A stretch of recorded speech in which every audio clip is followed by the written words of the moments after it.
So the challenge with this statement and this assumption is that it assumes that alcohol addiction is a logical issue, whereby someone logically recognizes, hey, I'm drinking too much, this is getting out of control, I need to just quit drinking right now. And for a lot of us who struggle with alcohol addiction, that's how we approach it. However, it's largely ineffective because alcohol addiction is not a logical issue. This is why many of us will try to quit drinking, will have a deep desire to fix this problem. Maybe we'll try over and over again. Maybe we'll go away to treatments or go to AA or just try to abstain on our own. But a lot of people end up returning to drinking and relapsing again despite their effort and willpower. If it were a logical issue and it was as simple as someone just deciding not to drink, then people who struggle would just quit and they wouldn't return to drinking again. It would be really easy, but that's not what happens. In fact, the relapse rate of traditional treatment is extremely high. And those programs require people to just abstain from alcohol and quit drinking and, get some support or therapy. But 80% or more of people end up relapsing after leaving those treatments within 6 months.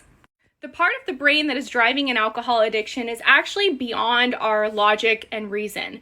So when people struggle with alcohol, there's really this internal battle where on one hand, maybe they really do want to get this problem under control. They're sick and tired of it. They see the consequences in their life. That's the logical part of the brain. That's the real person who sincerely wants to fix this issue.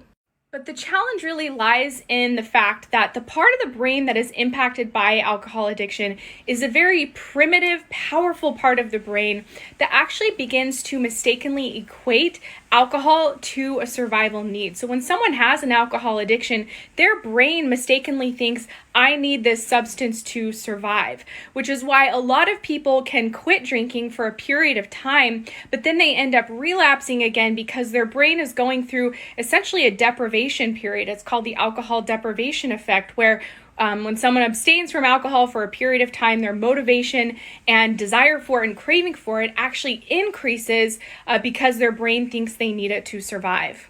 One way I like to describe this, it's not a perfect example, but you can think about it like, imagine if today you said, I'm not going to drink water anymore. Maybe you're not thirsty right now. Maybe logically you think, oh yeah, I'm done drinking water. You might be able to go a few hours or even a day or two, but by the time, day 2 or 3 rolls around, all you're going to be doing is thinking about getting water. You're going to be deprived of water, and you might even hurt someone in order to get some water.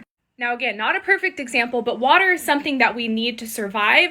And so we go into this very primitive survival mode when we don't get it.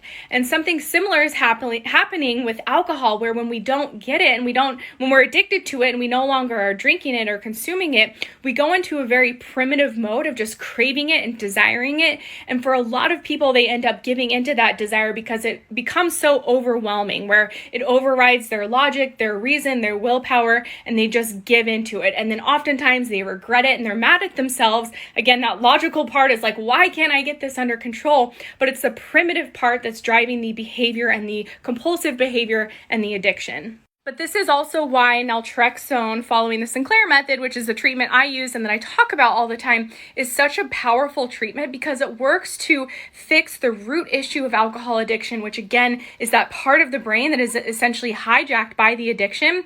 And it works to gradually reverse it inside of the brain while someone is still drinking, because how the protocol works is someone drinks alcohol, but they drink on a medication that's blocking the huge flood of endorphin rewards someone gets when they drink. Now, this doesn't make someone sick. It just makes drinking a little bit less interesting and a little bit less rewarding. Now, when this happens over and over again over 6 to 12 months, the brain will unlearn the addiction, and many people will be restored back to a place where they're completely indifferent to alcohol. They don't crave it anymore. They can really take it or leave it. And when that happens, when you don't desire alcohol, it makes it much easier to stop drinking.